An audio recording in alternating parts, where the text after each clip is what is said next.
tugenzeeko ekyotera eno mboozi ndowooza naye ekyotera nga bwe yali promota n'omuyimbi y'omubaka w'e Kakuuto Geoffrey Lutaaya ne DJ Masiko olutalo lwa Kibanja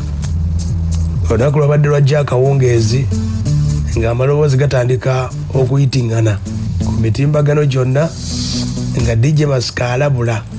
ng'amutegeeza ayinza okulaba ku Geoffrey Lutaaya amutegeeze akasente ke akalinze kaluddeyo akaagala akasente kaliko ekivulu ky'ekyotera embeera yabadde bweti kankulage Masiko yabadde ng'agezaako yatandise bw'ati bwe bubaka weesoose okuteekayo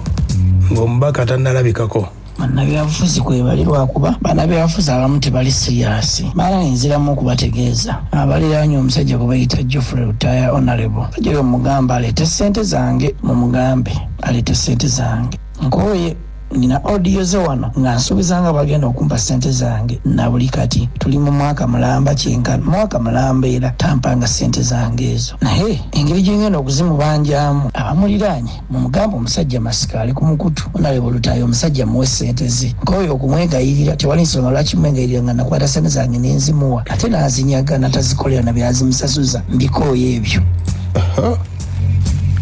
kale bwe gatutuuseeko naffe kwe kunoonya ku mubaka ono ayogerwako bituufu oba omubaka Geoffrey Lutaaya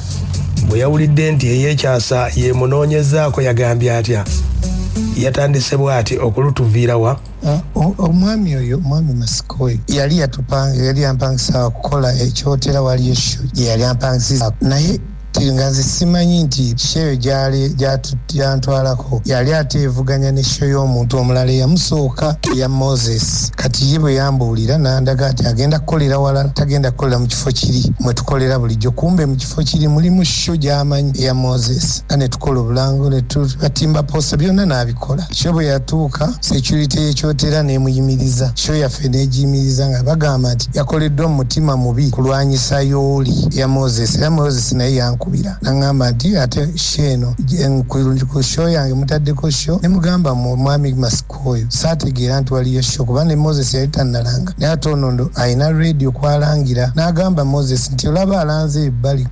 kuli eno waliyo sho yange ne mubuulira ne mugamba omanyi kati ne komiti nze dda ti ngenda mukola kuye mpaako na $2 million kubanga agenda kunyongera 3 oba 2.5 sente si nyingi naye yampaako $2 million omubaka omuwulidde DJ Masiko yagamba omukulu alina okusasula ezize oba atya ate mwali mubanjiza ku bayimbi kati bwe mugenda okusooka okulaba promota abanja omuyimbi n'amubanja mu ango zonna ate omuyimbi ajja kutaka ku vidiyo wane yeetonda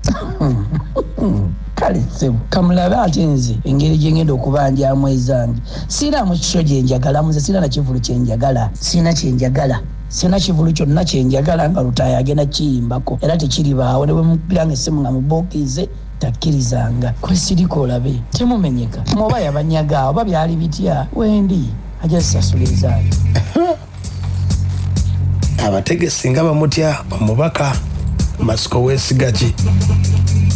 Lutaaya atunnyonnyola omubaka wulira kyali kitya naye kakati tutuuka olunaku lw'okukola nga sho ye poliisi n'egigaana ne babagamba nti sho tugenda kukola sho emu eri eyasooka eno sho tezze mutima mulungi nze nali siina kyemuganye kukola nangamba nti kuba saalina buzibu bwonna ye yalemererwa naye ne mugamba bwatutegeka nja kujja kati ategeka ennabyewanga nali sinatuuka ndowooza nga kuba amasimu alaba ndi wala yalinnya ku stage n'agamba abantu nti Lutaaya abadde wano n'agamba tayimbira bantu batono n'avuga emmotoka ye n'agenda ng'ayogerera ewantu we sinnalinnya kakati nanyiiza nti mbadde muyamba buyambi nakikola kumuyamba ng'omuntu gwe ngamba nti kale eri yali ategese tutakola kamuyambe ne nakyogera mu ku stage waggulu nanjerega ebintu bingi yabutambuza obutambi awo ne samuddamu era bwe yankola namugamba nti nja kukuwa tofaayo nja kukuwa kati awo ye kyagamba okubanja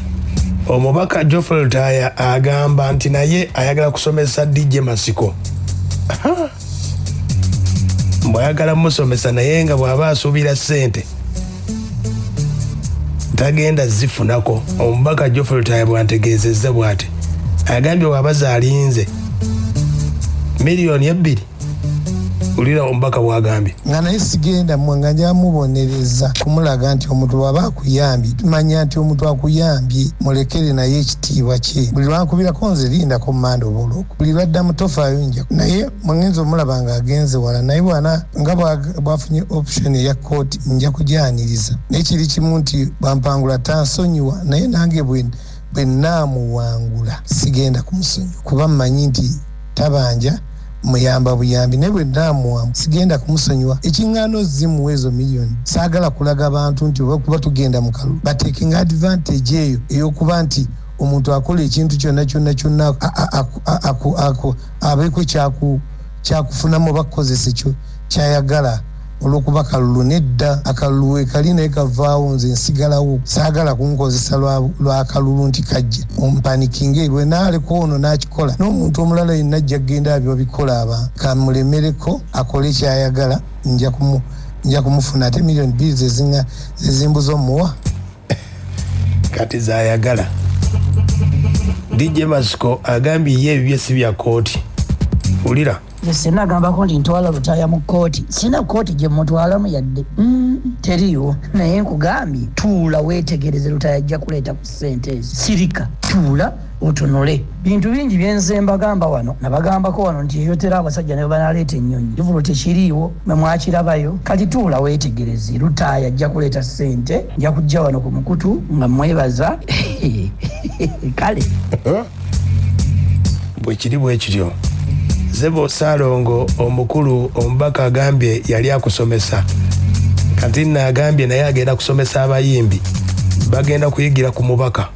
ate bapromota abamu wano mubaddewo nammwe mukimanyi ng'abayimbi ate be babanja mmwe nga be babanja mmwe muyimbi n'agaana okuyimba ng'ekimuganyisiza okuyimba nga tomusasudde nammwe ekyo mukimanyi naye kati mugenda kulaba ku promota abanja omuyimbi ng'abanjayo ssente ze waliwo wano omuyimbi abaabo ye ng'akubanja wadde $30,000 ayinza okulinnya ku stage takuleka ne bookya ebyuma ne biggwawo agenda zituweeza ffe bamusirike mulindeko mulabe naye Salongo Lutaya nga bamutya bapromota abategesi bonna nti ku kasente si mwangu kigenda kuba kityewuwo era sibiwakanyiza era Lutaya muzibu nga bwe mwogedde era tajjikako ssente bituufu byonna mbiraba